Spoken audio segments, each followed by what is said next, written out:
बेरोज़गार नौजवान रोज़गार की तलाश में जब निकलते हैं तो इनकी मजबूरियों का दूसरे लोग फ़ायदा उठाने में कुछ हद तक कामयाब भी हो जाते हैं। ऐसा ही एक वाक़या चारमीनार पुलिस हुदूद में पेश आया।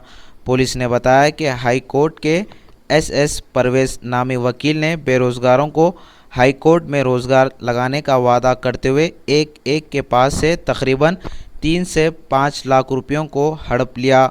इसके बाद वकील ने इन नौजवानों को हाई कोर्ट का शनाख्ती कार्ड देते हुए तसल्ली दिया करता था कि बहुत जल्द हाई कोर्ट में रोज़गार मिल जाएगा।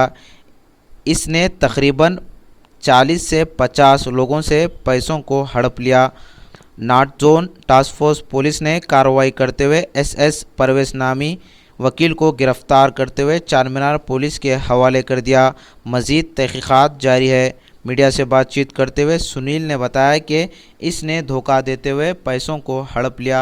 उन्होंने पुलिस से मुतालबा किया कि इस सिलसिले में इंसाफ करे।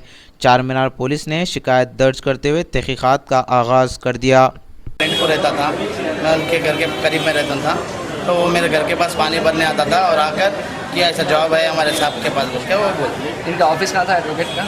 आसिफ नगर प्रिंस फंक्शन हॉल था, बालाजी बार के सामने उनका ऑफिस है।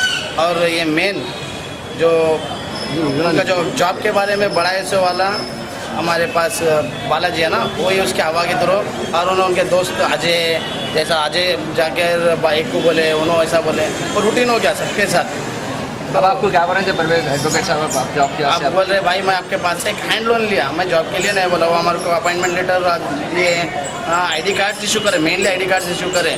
एक बार हमारे से इंसिडेंट भी हुआ था। High court of Andhra Pradesh के आपको